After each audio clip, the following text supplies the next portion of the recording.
Hi, writing and teaching friends. So my video this month is some book recommendations I have for you. The first one I'm going to start with is The Epic Classroom by Trevor Muir. Sorry. So he was the guy who was in my video last month, and he talked about enticing young writers by letting them write about things that they care about, that they're passionate about, which makes sense. They would be more excited to do that. But I've also heard him speak, and this book and what he speaks about, one of my favorite things is to involve kids by creating an experience like in a story format. So when you're talking to your kids about something, when you're teaching something, if you can tell it as a story, then their senses are more engaged and they can actually have neural coupling, which is kind of experiencing it themselves. And that's such a powerful way to help them remember, but also to enjoy what it is that you're teaching and connect with it. So I subscribe to his newsletter. He's a great guy. I recommend that you subscribe to his newsletter too and check out his book. The next book that I'm recommending is another teacher book, and it's a classic, Teach Like a Pirate. Dave Burgess is awesome. I know him. I've presented alongside him. It's kind of funny because I had to present I Am Not a Pirate, my picture book, after he spoke about Teach Like a Pirate. So anyway, it was kind of funny. But anyway, Teach Like a Pirate, awesome, awesome book about getting your kids engaged, creating experiences for kids that have a hook or that are in some way more engaging because it has a game to it or a tease to it or something exciting that gets them wanting to learn and wanting to know what is up your sleeve next.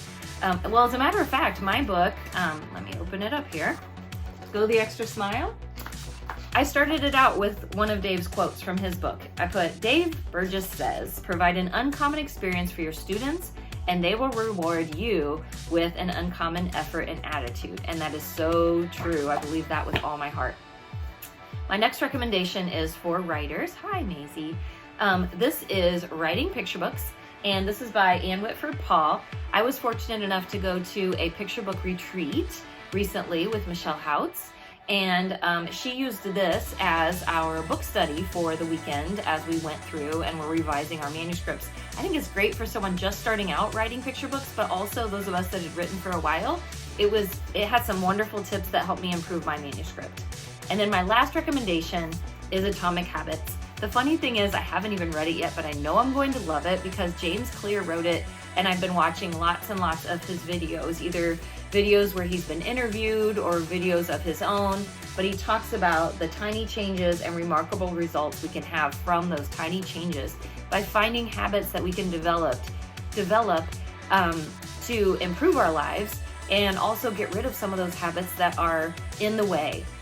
In my classroom, when you first walk in, along the top of the wall, it says, in some small way, better every day. So I feel like it's kind of like this, tiny changes, remarkable results. And that's what it takes, just a little bit each day of improvement will yield big results. So those are my recommendations. Let me know what you're reading. As you can see, I'm surrounded by books in here. I love reading, so I would love to hear what you're reading right now and what you recommend, whether it's for the classroom, as a teacher professionally, as a person, or as a writer.